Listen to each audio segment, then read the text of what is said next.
মহেশখালীর LNG terminal আংশিক মেরামত হওয়ায় জাতীয় গ্রিডে গ্যাস সরবরাহ বেড়েছে। এর ইতিবাচক প্রভাব পড়েছে গাজীপুরের শিল্পাঞ্চল ও জনজীবনে। কয়েকদিনের তীব্র সংকট কাটিয়ে শফিপুর, মৌচাক ও টঙ্গীর কারখানাগুলো আবার সচল হতে শুরু করেছে। বয়লার সচল রাখতে 40 থেকে 50 পিএসআই চাপের প্রয়োজন হলেও বর্তমানে 20 থেকে 30 পিএসআই চাপ মিলছে।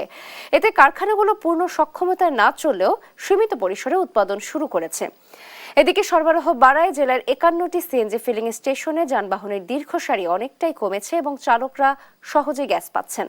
তবে সংকট স্থায়ীভাবে নিরসনে বড় বাধা হয়ে দাঁড়িয়েছে অবৈধ সংযোগ।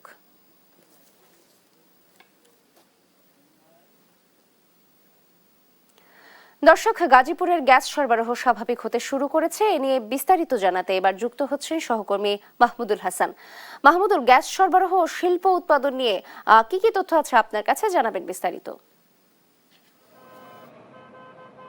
নাবিলা, ধন্যবাদ আপনাকে। গাজীপুরে যে গত কয়েকদিন ধরে গ্যাসের চরম সংকট ছিল এবং সেই সংকটের প্রভাবে শিল্প কারখানা, বাসাবাড়ি এবং পরিবহন খাতে যে এক ধরনের হাহাকার ছিল সেটি কিন্তু অনেকটা কাটতে শুরু করেছে বলা যায়। গাজীপুরে কারখানাগুলোতে যেহেতু এখন জাতীয় গ্রিডে গ্যাস সরবরাহ বেড়েছে, সেজন্য শিল্পাঞ্চলে যে কিছুটা ভিন্ন চিত্র কিন্তু দেখা যাচ্ছে। এবং এই যে কক্সবাজারের মহেশখালীর এলএনজি টার্মিনাল আংশিক মেরামত হওয়ার পর জাতীয় গ্রিডে সরবরাহ বেড়েছে এবং আপনি ঠিকই বলেছেন যে সেটি ইতিবাচক প্রভাব কিন্তু গাজীপুরের কারখানাগুলোতে পড়েছে।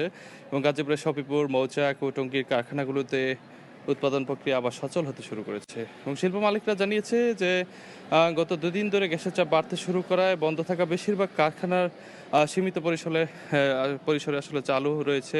যদিও বয়লার সচল রাখতে 40 থেকে 50 পিএসআই চাপের প্রয়োজন হয়, তবে বর্তমানে 20 থেকে 30 পিএসআই কিন্তু পাওয়া যাচ্ছে। এবং এই চাপের কারণে অনেক কারখানা পূর্ণ সক্ষমতায় কাজ করতে না পারলে উৎপাদন সচল রাখতে পারছে। শিল্প পুলিশের তথ্য অনুযায়ী গ্যাস সংকটের কারণে কোনো কারখানা স্থায়ীভাবে বন্ধ না হলেও কারখানাগুলোর আসলে উৎপাদন সীমিত করা হয়েছিল। এবং আপনাকে একটু জানিয়ে রাখি, গাজীপুর জেলায় নিবন্ধিত 2764টি কারখানার মধ্যে তিতাসের মিটারযুক্ত কারখানা রয়েছে 841টি, কেপটিভ পাওয়ার প্ল্যান্ট রয়েছে 472টি এবং বাল্ক ইউনিট রয়েছে 11টি। তবে পরিস্থিতি উন্নতির দিকে হলো, সংখ্যা একেবারে কাটেনি। তিতাস গ্যাসের তথ্য অনুযায়ী গাজীপুরে দৈনিক গ্যাসের চাহিদা 590 মিলিয়ন ঘনফুট, যার বিপরীতে সরবরাহ মিলছে 360 মিলিয়ন ঘনফুট। অর্থাৎ এখনও কিন্তু বড় অঙ্কের একটি ঘাটতি কিন্তু রয়ে গেছে বলা যায়। এবং সব মিলিয়ে বলা যায় গাজীপুরের পরিস্থিতি কিন্তু উন্নতি হচ্ছে। সময় যত যাচ্ছে ততই কিন্তু পরিস্থিতি স্বাভাবিক হচ্ছে। তো এই ছিল আমার কাছে সবশেষ।